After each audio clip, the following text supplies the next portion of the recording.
దేవునికి మహిమ కలుగును గాక. సమస్త మహిమ ఘనత ప్రభావములు యేసుప్రభు నామములో చెల్లును గాక. ఆమేన్. దేవుడు మరొక నూతన క్రమ కూడిక లేదా మంగళవారం మనం పెట్టుకునే కూడిక దేవుడు మనందరికీ ఇచ్చినందుకు రెండు చేతి పైకి స్తోత్రం చేద్దామా? హల్లెలూయా. దేవుడి కృపను బట్టి గడిచిన వారం నుంచి మనల్ని కాచి కాపాడి నిన్నటి దినాంతరం మనంతా ఆదివారం మనం ముగించుకొని వెంటనే మంగళవారానికి క్రమం కూడికి వచ్చేసాం. దేవునికి స్తోత్రం.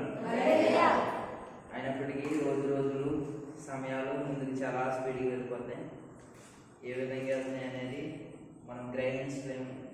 ఎందుకంటే దేవుడు చెప్పినట్లు అలా ఆయన లేఖనాలు ఆయన వచ్చే రాకడ సమయంలో మనకి జరగబోయే ఆ సూచక క్రియలు అనేకమైనవి.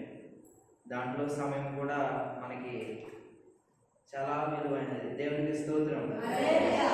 దేవుని లేఖలో చెప్పినట్లు సమయాన్ని 3 భాగాలు కొట్టినట్లు ఏమో జరిగినట్లు కొట్టుండొచ్చు ఆయన కదా. సమయం ఎంత స్పీడ్గా వెళ్తుంది, ఉత్తనే వారం వచ్చేస్తుంది, గడిచిపోతుంది. దేవునికి దగ్గర ఉంటూ ఆయన సమయాన్ని పోగొట్టుకోకుండా దేవుని స్తుతించడానికి, ఆయన వాక్యం వినడానికి, ఆయన ఆరాధించడానికి మనకున్న సమయం మాత్రం ఇదే. దేవునికి స్తోత్రం.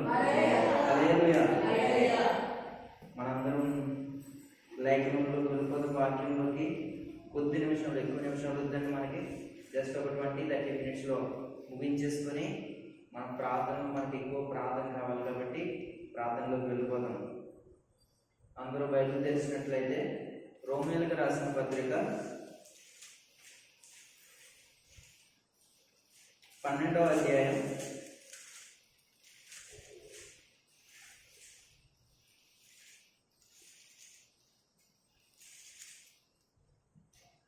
2వ వచనం చదివి వినిపించండి. మీరు ఈ లోక మర్యాదను అనుసరింపక ఉత్తమమును అనుకూలమును సంపూర్ణమైన దేవుని చిత్తమేదో పరీక్షించి తెలుసుకున్నట్లు మీ మనసు మారి నూతన మగుట వలన రూపాంతరం పొందిరి. దేవునికి స్తోత్రం. హల్లెలూయా. మనకి ఈ రోమీయులకు రాసిన పత్రిక 12వ అధ్యాయం ఈ 2వ వచనంలో మనకు కనబడుతున్న మాట, మీరు ఈ లోక మర్యాదను అనుసరింపగా ఉత్తమును అనుకూలమును సంపూర్ణమైన దేవుని చిత్తమేదో పరీక్షించి తెలుసుకున్నట్లు మీ మనసు మారి నూతన మగుట వలన రూపాంతరం పొందారు. దేవునికి స్తోత్రం. మనకి కనబడుతున్న లేఖనం బట్టి మనం ఆలోచించి పరిశీలించినట్లయితే మనకి 2వ వచనంలో కనబడుతున్న మాట ఏమిటంటే, లోకానికి మర్యాద ఇవ్వకుండా లేదా మనకుండే పరిస్థితుల్లో మనం బయట ఎక్కడైతే ఉంటున్నామో లోకమే అనుకుందాం, ఈ లోకానికి మర్యాద ఇవ్వద్దు అంటున్నాడండి. మనకేం కనపడుతుంది? లోకానికి మర్యాద. ఏంటి మర్యాద కదండి? లోకానికి మర్యాద ఇవ్వద్దండి. ఇప్పుడు మన ఇంటికి వస్తే మనం మర్యాద పూర్వంగా ఒక చైర్ వేసి కూర్చోండి అని వచ్చి కూర్చున్న తర్వాత ఏసీ ఉంటే ఏసీ, ఫ్యాన్ ఉంటే ఫ్యాన్, ఫ్యాన్ లేకపోయినా టేబుల్ ఫ్యాన్ ఏదో ఒకటి వాళ్ళకి అనుకూలంగా ఉండడానికి మనం ఏం చేస్తాం? కూర్చోబెట్టి ఒక గ్లాసు వాటర్ తెచ్చి మర్యాదపూర్వకంగా మనం ఏం చేస్తాం? మర్యాద చేస్తాం. మరి ఈ లోకానికి మర్యాద ఇవ్వమని మన పౌలు భక్తుడు ఏంటి చెప్తున్నాడు? ఈయన పౌలు గారు కదండి. ఈయన పౌలు గారు రాసిన మాటలు, పౌలు గారికి మాటలండి ఎవరో ఇచ్చిన మాటలు కాదు. ఇప్పుడు పౌలు గారు మారారు. ఆయన ఒక 2.5 సంవత్సరాలు బయటకు వెళ్ళిపోయారు, ఎవరికి కనపడకుండా. ప్రార్థనలోకి వెళ్ళారు.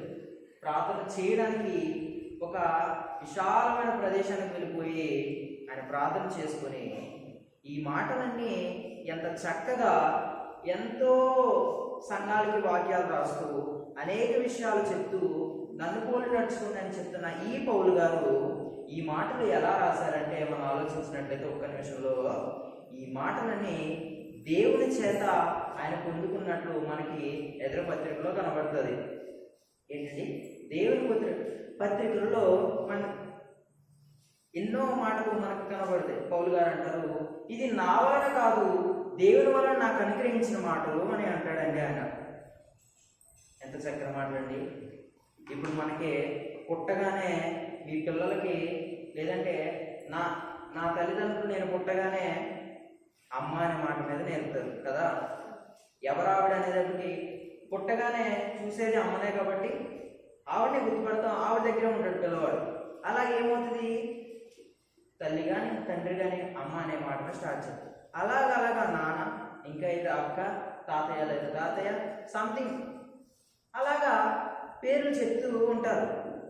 కానీ పౌలు గారు అంటారంటే ఇది నా మాటలు కాదు, దేవుడు నాకు అనుగ్రహించిన మాటలని చక్కగా చెప్తారండి. దేవునికి స్తోత్రం. హల్లెలూయా. ఇప్పుడు ఈ పౌలు గారు అంటున్నారు మనకి ఈ లోక మర్యాదను అనుసరింపక ఉత్తమమును అనుకూలమును సంపూర్ణమై ఉన్న దేవుని చిత్తం ఏదో పరీక్షించుకోవాలంటండి. దేవునికి స్తోత్రం. ఇప్పుడు ఈ లోక మర్యాదను అనుసరింపక అని అంటారు. ఇప్పుడు చెప్పారు కదండి, ఎవరైనా అతిథులు వస్తే చక్కగా ఏం చేస్తాం, మనం మర్యాద ఇస్తాం కదా, వెంటనే వదిలేం కదండి. ఇప్పుడు ఎంత వాళ్ళైనా సరే, ఎంత గొడవ పెట్టుకున్న వాళ్ళైనా సరే ఏం చేస్తాం, ఖచ్చితంగా కూర్చోండి అనే మాట అంటాం కదా. ఇప్పుడు గొడవకు వచ్చామనుకోండి, ఇలా చూడాలి, గొడవకు వచ్చామనుకోండి, ఇప్పుడు నేను గొడవకి వెళ్ళాను, వాళ్ళు ఏం చేస్తారు, ఒరే బాబు గొడవకి ఎందుకురా కూర్చొని మాట్లాడుకుందాం అంటారు. ఏంటది? మర్యాద కదా. ఇప్పుడు ఆ మర్యాద వాళ్ళ దగ్గర నుంచి పొందుకుంటారు. ఇప్పుడు ఆ మర్యాద పూర్వంగా కాకుండా ఆడు గొడవకే చూసాను, ఎందుకు రాబో మా పరుగుతో మర్యాద నేను కూర్చొని మాట్లాడుకుందాం అని అంటున్నాను కదా అని అంటారు కదా. దాన్ని పౌలు గారు అంటారు, ఆయన ఆత్మీయ జీవితంలో ఆయన తిన్న పరిస్థితి, ఆయన ఉన్న పరిస్థితిలో, ఆయన తిన్న దెబ్బలలో మనకు చెప్తున్న మాట, ఆయన చూసి రుచి చూసి ఆ లోకం వైపు తిరిగిన ఆయన, ఆ లోకంలో ఉన్న ఆయన, ఆ లోకంలో చుట్టూ తిరిగి అనేక మందిని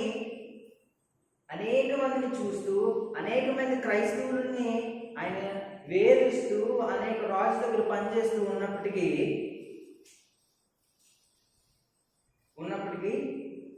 ఆయన ఆ లోకాన్ని చూశాడండి. ఏ లోకాన్ని అయితే చూశాడో ఆ లోకాన్ని మర్యాదించాడు ఆయన. దేవునికి స్తోత్రం.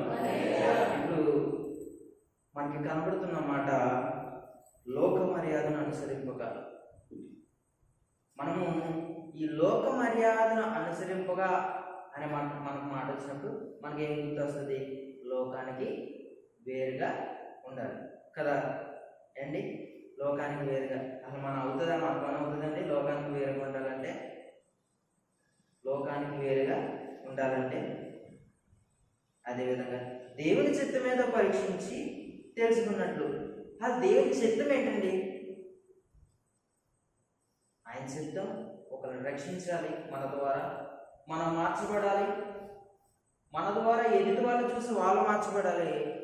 ప్రతిదినం ఆయన స్తుతించాలి, ప్రతిదినం ఆయన గురించి మనం ధ్యానించుకోవాలి, ఆయన వాక్యం వినాలి, పాటలతో ఆయన స్తుతించాలి. ఆయన చిత్తాన్ని మనం అనుసరించినప్పుడు మనము లోకానికి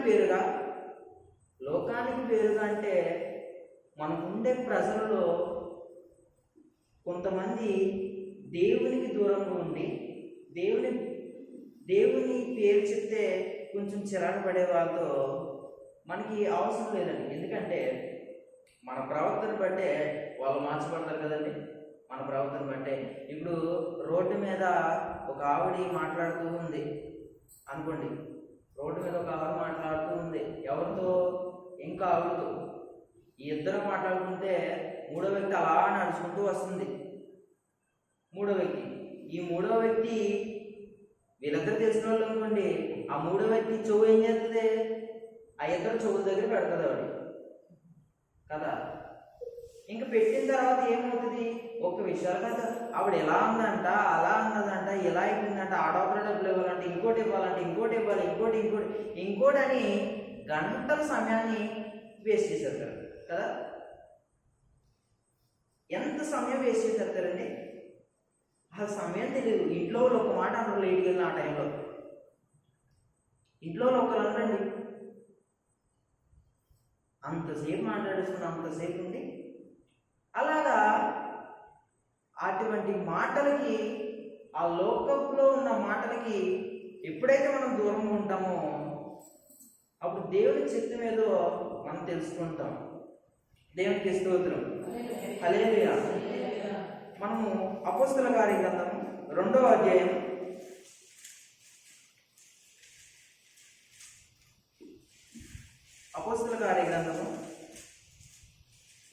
2వ అధ్యాయం 40వ వచనం చదవండి. ఇంకను అనేక విధములైన మాటలతో సాక్ష్యమిచ్చి మీరు మూర్ఖులకు ఈ తరము వారికి వేరై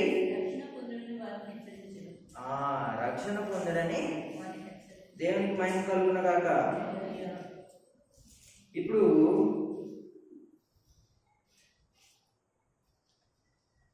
ఇంకను అనేక విధములైన మాటలతో సాక్ష్యమిచ్చు మీరు మూర్ఖులకు. పుట్టినోట్లో మనకి ఏముందండి? మూర్ఖులు అంటే మనకి ఏం కనబడుతుంది? వంకరైన.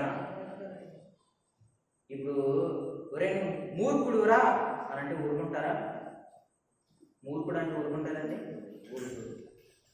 కానీ ఈ వంకరి అయిన వ్యక్తులతో కానీ, ఈ లోకంలోనే ఉండే ప్రజలతో కానీ, ఉండే బయట ప్రజలతో కానీ, ఆయా వ్యక్తులతో కానీ ఈ తరం వారికి వేరే రక్షణ పొందడని వారిని హెచ్చరించాలి. ఏంటంటే రక్షణ పొందడని వారికి హెచ్చరించాలి. అది మన వల్ల అవ్వని పని కదా.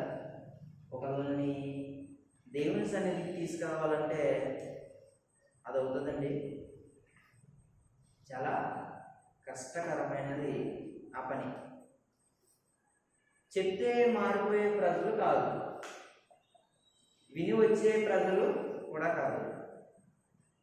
చూస్తున్నప్పటికీ ఆయనప్పటికీ రాదు.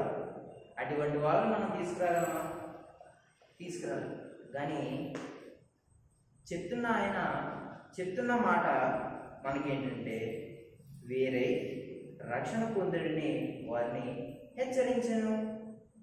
ఇప్పుడు చెప్పాను కదండి, ఇద్దరు మాట్లాడుతున్నప్పుడు మూడో వ్యక్తి వెళ్ళి చెవు పెట్టింది అనుకోండి, ఈ ఇద్దరిలో ఒక ఆవిడ రక్షణ పొందింది, దేవుడు ఎవరో తెలుసు, ప్రార్థనకు వస్తుంది, ఆయా విధమైన కార్యక్రమంలో సన్నిధిలో పాల్గొంటుంది.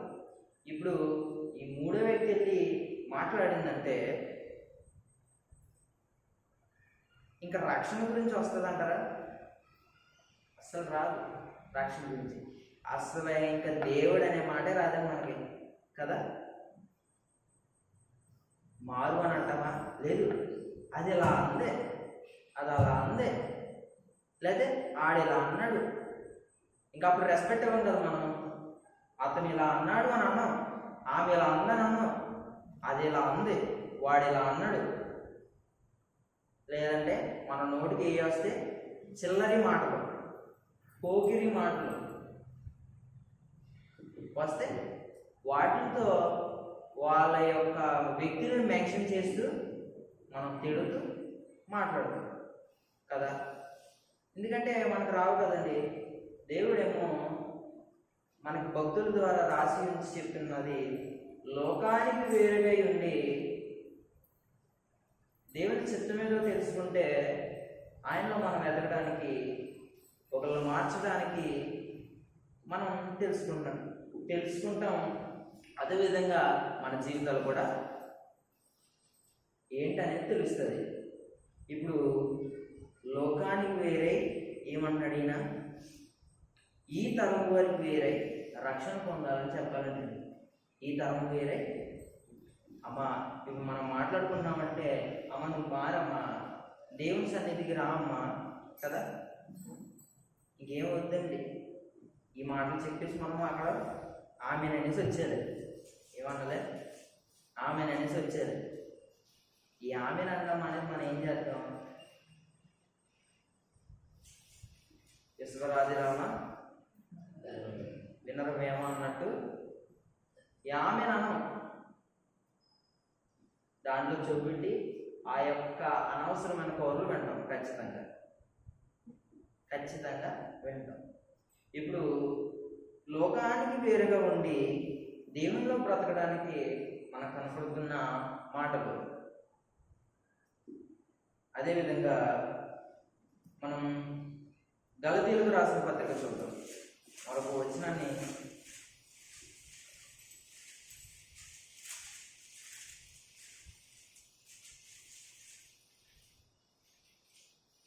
పద్నాలుగో వచ్చిన చదవండి. 6:14.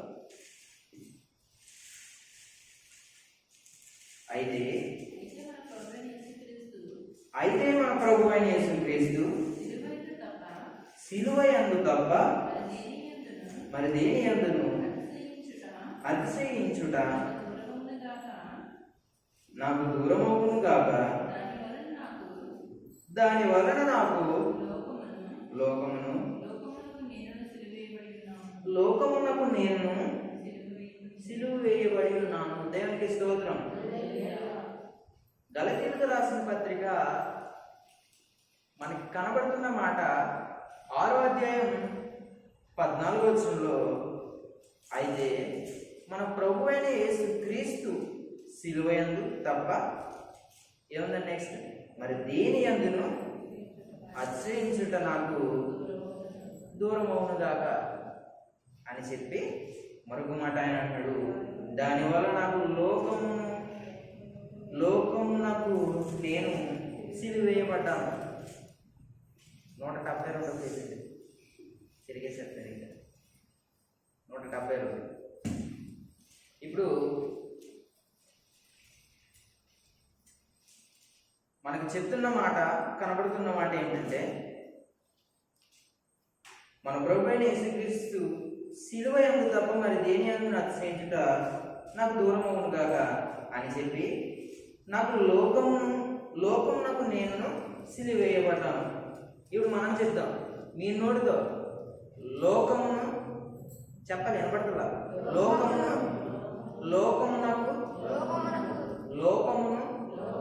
లోకమునకు నేను సిలువేయబడ్డాను. ఇప్పుడు మీ దేనికన్నారన్నమాట? చెప్పాలి, దేనికన్నారన్నమాట? లోకమునకు నేను సిలువ వేయబడ్డాను. దేనికన్నారు? అదే గలతీయులకు రాసిన పత్రిక 2వ అధ్యాయం 20వ వచనం చదవండి.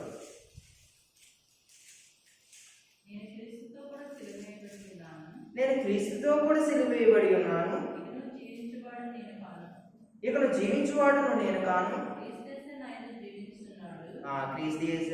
క్రీస్తే నాయందు జీవించున్నాడు. నేను ఇప్పుడు శరీరమందు జీవించున్నాను. నీకు చాలని. ఇప్పుడు నేను క్రీస్తుతో కూడా సిలువ వేయబడి ఉన్నాను, ఇకను జీవించువాడును నేను కాను. చూసారా మాట? ఈ రెండు అలా ఉంచి ఈ రెండింటిలో మళ్ళీ మనం మొదట చదువుకున్నది, లోకమునకు నేనేమై ఉన్నాను? సిలువ వేయబడ్డాను. అది ఎవరు చెప్తున్నారు? పౌలు గారు చెప్తున్నారు. మరి ఈ 20వ వచనంలో కూడా నేను క్రీస్తుతో కూడా సిలువ వేయబడి ఉన్నాను. ఈ మాట కూడా మనం చేద్దాం అనుకుంటున్నాం. నేను క్రీస్తుతో కూడా సిలువ వేయబడి ఉన్నాను. దేనికున్నారు? దానికి చెప్పాలి, దీనికి చెప్పాలి. పౌలు గారు చెప్తున్నారు, తన ఆత్మీయతనంతా ఎప్పుడైతే లోకం నుండి ఆ యొక్క ఏమైతే తప్పులు కానీ ఇతర పాపములు కానీ ఏది దోషాలు ఉన్నాయో ఎప్పుడైతే వదిలించేసుకున్నాడో తన ఆత్మీయ స్థితిలో చెప్తున్నాడు, తన ఆత్మీయ బ్రతుకులో చెప్తున్నాడు, నేను పాపం చేశాను, నా పాపం అంతా యేసుప్రభు సిలువ వేయి ఎలా వేయబడ్డారో నా పాపం కూడా అప్పుడే కడుగుతుంది అని చెప్తున్నాడు. దేవునికి స్తోత్రం. హల్లెలూయా. ఎంత చక్కని మాట అండి. ఇప్పుడు మన పాపాలని ఎక్కడ కరిగిపోయి ఎక్కడ తొలగిపోయి? సిలువలో. అంతే కదండి, మన పాపాలని సిలువలో తొలగిపోయిన కనుక ఈరోజు మనం వాక్యం వింటాం. లేదంటే ఈరోజు వాక్యం వింటాం మనం? లేదుగా. ఆయన ఆ రోజు తన రక్తాన్ని చిందించి ఆ రక్తానికి విలువ కట్టి మన కోసం ఆ విలువను మనకిచ్చి మన పాపాన్ని ఆయన వేసుకున్నాడు కనుక ఈరోజు మనం ఏం చేస్తున్నాం? వాక్యం వింటున్నాం, కూర్చుంటున్నాం, దేవానికి స్తోత్రం అనేసి ఇంటిలో మొదటి పడుకుంటాం. ఎంత చక్కని విషయాలండి. ఇప్పుడు ఈ పౌలు గారికి మాటలని ఎవరిచ్చారు? దేవుడు ఇచ్చాడు. దేవుడే ఇచ్చాడు.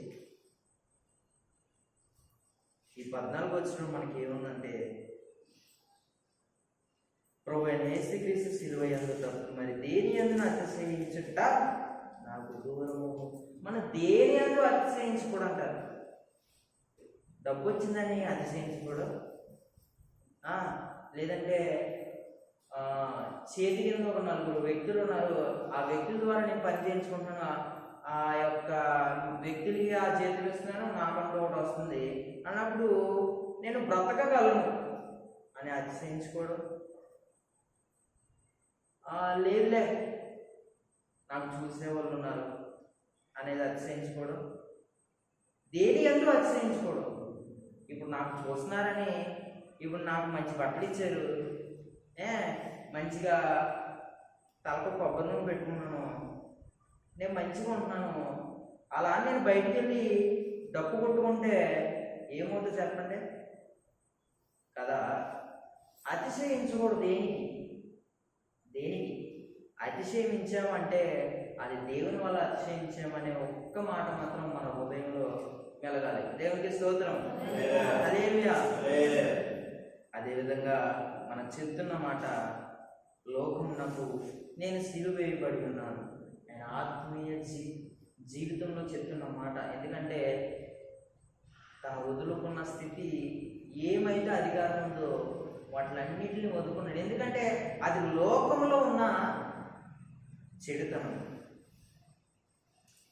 ఏముందండి, పౌలు గారు చూశారు, కత్తెత్తి ఒకరు నరకడం చూశాడు, ఆయన ఒకరు చంపడం చూశాడు. కానీ పౌలు గారు ఎప్పుడైనా అనుకున్నారో లేదో, మారక ముందు ఎప్పుడైనా నా ద్వారా ఒక వ్యక్తి మంచి స్థితిలో వస్తాడని అని అనుకున్నాడో లేదు.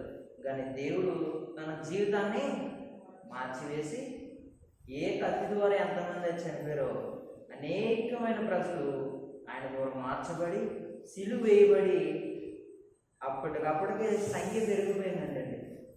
దేవునికి స్తోత్రం. హల్లెలూయా. అదేవిధంగా మనం మరొక చోటుకి వెళ్ళినట్లయితే మత్తయి గారు రాసిన సువార్తలోకి వెళ్దాం. మనకి ఇప్పుడు చక్కని విషయం ఉంటుంది, లోకమునకు వెలుగై ఉన్నారనే ఒక వచనం ఉంటుంది. 5వ అధ్యాయం 14వ వచనం, 13, 14 కూడా చూడండి. మీరు లోకమునకు ఉప్పై ఉన్నారు. 13 కూడా. మీరు లోకమునకు ఉప్పై ఉన్నారు. ఉప్పు నిస్సారమైతే అది దేని వలన సారం పొందును? బయట పారవేయబడి అది తొక్కబడితే గాని మరి దేనికి పనికిరాదు. మీరు లోకమునకు వెలుగై ఉన్నారు. కొండ మీద నుండి పట్టణం మరుగై ఉందని మనకి కనబడుతుంది. ఇప్పుడు మన అనేక పలమార్లు ఈ 13వ వచనం 14వ వచనం చాలా చోట్ల వినుంటాం, దైవ సేవకుల ద్వారా వినుంటాం కదా. ఇప్పుడు లోకమునకు ఉప్పై ఉన్నారు. ఉప్పు నిస్సారం అయితే అది దేని వలన సారం పొందును? ఇప్పుడు కూరలో ఉప్పు లేకపోతే తినలేము. ఒక బటర్ మజ్జిగలో తాగాలంటే కొంచెం టేస్ట్ కోసం ఏం చేద్దాం, ఒక చిటికడంతో లేదంటే ఒక కొంచెం చిన్నగా వేస్తాం. ఉప్పు ఎక్కువైనా తినలేము, అలాంటి తక్కువైంది అనుకోండి ముద్దలు కదా, తినలేము. అటువంటి ఉప్పు ఏమైతే ఉందో అది బయట పారవేయబడిటకే, మనుషుల చేత త్రొక్కుబెట్టుటకే కానీ మరి దేనికి పనికిరాదు. ఎప్పుడైతే మన ఆత్మీయ జీవితం నుంచి తొలగిపోయి లోకంలోకి వెళ్ళిపోయామో ఇంక మళ్ళీ మన మీద నుంచి అందరూ తొక్కుంటూ వెళ్ళిపోతారు కదా, తొక్కుంటూ వెళ్ళిపోతారు. వాళ్ళు పలకరించినా దేనికి పలకరించారు, ఉన్నావా బాగున్నావా అని అంటారు. మెల్లగా నీ దగ్గర ఉన్న ఏ ఒకటి మాట్లాడుతూ ఏ ఒక విషయాలు తెలుసుకుంటూ ఉంటారు. ఏ విషయాలు, ఆ యొక్క అక్కడున్న పరిస్థితిని బట్టి, లేదంటే భీమవరంలో జరిగిన పరిస్థితులు కానీ, లేదంటే మా చుట్టాల ఇంటికి జరిగిన పరిస్థితులు కానీ, లేదంటే రాంకేశం గారి ఇంటికి జరిగిన పరిస్థితులు కానీ అయిగా చెప్పుకుంటారు. ఇప్పుడు మీరు లోకమునకు వెలుగై ఉన్నారు, కొండ మీద నుండి పట్టణం మరుగై ఏముందండి ఉండనేరదు. ఇప్పుడు ఒక వద్దులే, ఈ మన ట్యాంక్ ఉంది కదా, ఈ దగ్గరగా ఒక 5-6 కొబ్బరి చెట్లు ఉంటుందా, లేదా 2-3 కొబ్బరి చెట్లు ఎత్తులో ఉంటుంది కదా, అదొక కొండ అనుకుందాం మనం. ఆ కొండ ఎక్కిన తర్వాత సరిపిల్లంతా కనబడుతుంది కదా, సరిపిల్లి. కానీ ఎప్పుడైతే మన లోకంలో ఉన్న విషయాలకి కాక, ఆ యొక్క ఉన్న పరిస్థితులు కాక దేవుడిని ఎప్పుడైతే వెలుగుతామో అప్పుడు ఆ యొక్క కొండ మీద నుండి కనబడే ఊరు మరుగ్గా ఉంటుందా కదా, మరుగ్గా ఉంటుందా, కనబడకుండా ఉంటుందా, కనబడుతుంది. అలాగా మన జీవితాలు కూడా ఎప్పుడైతే దేవుళ్ళ ఆత్మీయంగా ఎదుగుతామో, ఎప్పుడైతే వేరుగా ఆ యొక్క మాటలకి, ఆ యొక్క పరిస్థితులకు వేరుగా ఉంటామో మన జీవితాలు కూడా ఎంత వెలుగు కనబడతాయండి. ఒక వ్యక్తికి కనబడకపోవచ్చు, ఇంకొక వ్యక్తికి కనబడకపోవచ్చు, నీ ఇంట్లో వాళ్ళకి కనబడకపోవచ్చు, కానీ దేవునికి కనబడతాయి కదా, నువ్వు ఎంత వెలుగుతున్నావో. ఇప్పుడు స్టెఫెన్ గారి దగ్గర అంత వాక్యం ఉంది, అంత నాలెడ్జ్ ఉంది. ఆయన కొద్ది సేపటిలోనే మోషే ధర్మశాస్త్రం, అబ్రహాం కాలం నుండి మొత్తం చెప్పుకొచ్చేసిన ఆయన చివరాఖరికి ఆయన రాళ్ళతో కొట్టబడ్డాడు. కానీ ఆయనలో ఉన్న వెలుగు సైలెంట్గా ఉందా? లేదు. ఈరోజు మనకు కూడా కనబడుతుంది. అట్టి రీతిగా మనము ఎప్పుడైతే మన జీవితంలో వెలుగుతామో లైట్ వేసుకొని, అప్పుడు కూడా మన జీవితాలు కూడా ఎప్పుడు అంకుల్ గారి ఇంట్లో లైట్ వేసుకున్నట్లు ఉంటాం. ఇప్పుడు అంతేనంటారా? మొదటి కొరింథీయులకు రాసిన పత్రిక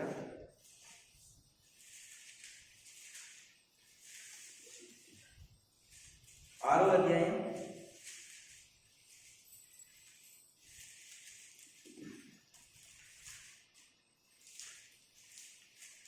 1-2 వచనాలు చదవండి.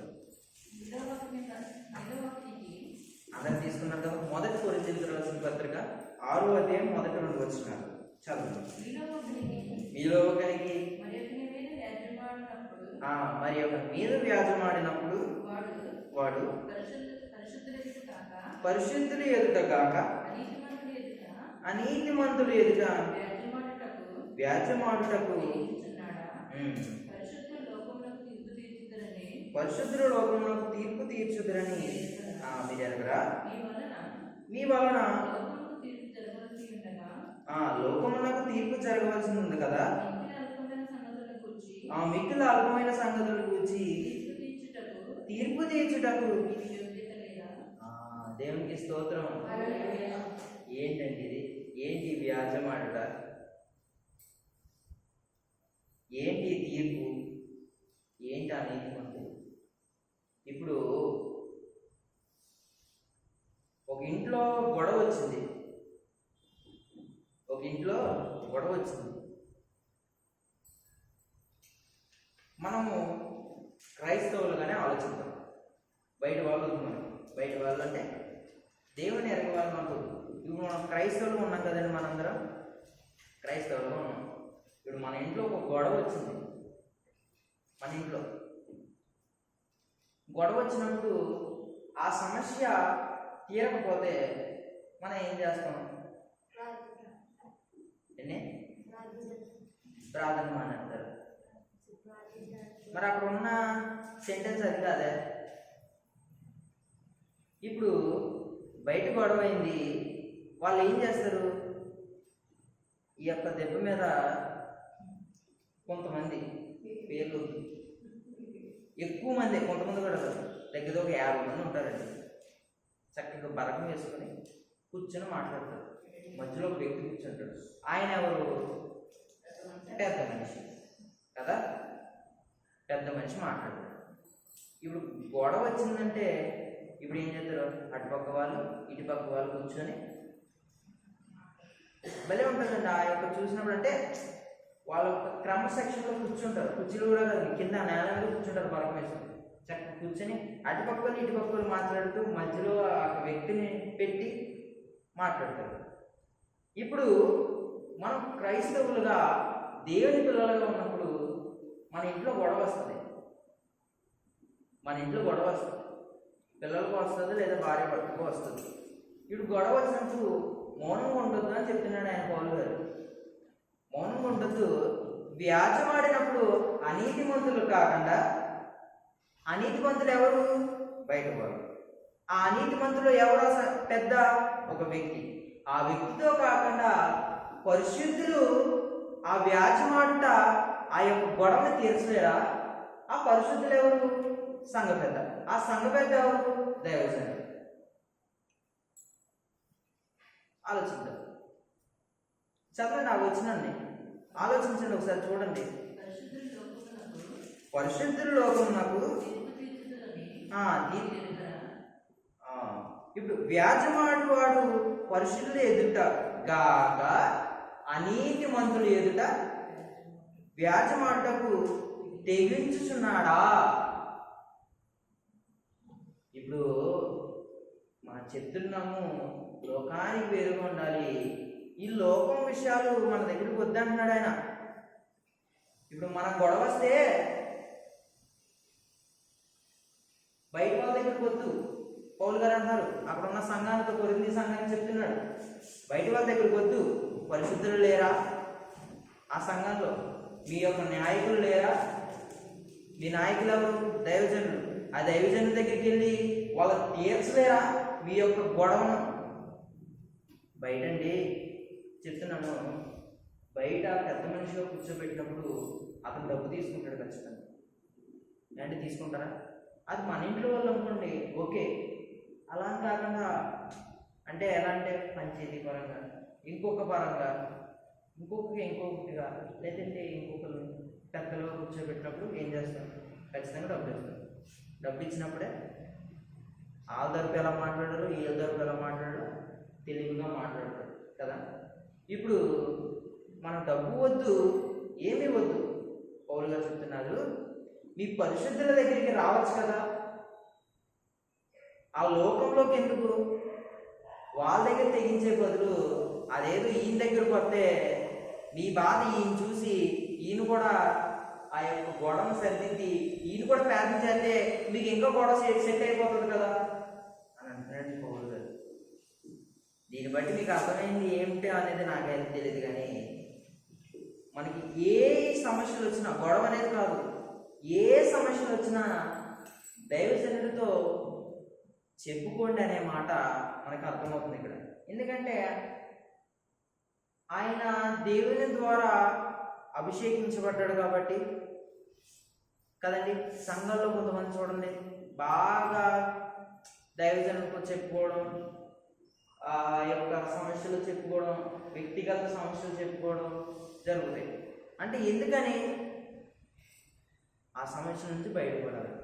ఇప్పుడు మనం లోకంలో ఉన్న వాళ్ళు కాకుండా మనం క్రైస్తవులు ఉన్నామంటే మనం కూడా కూడా లోకానికి వేరే దేవుని పిల్లలుగా నడుచుకోవాలి. దేవునికి స్తోత్రం. హల్లెలూయా. మనకి చక్కటి విషయాలు మనకి కనబడుతున్నాయండి.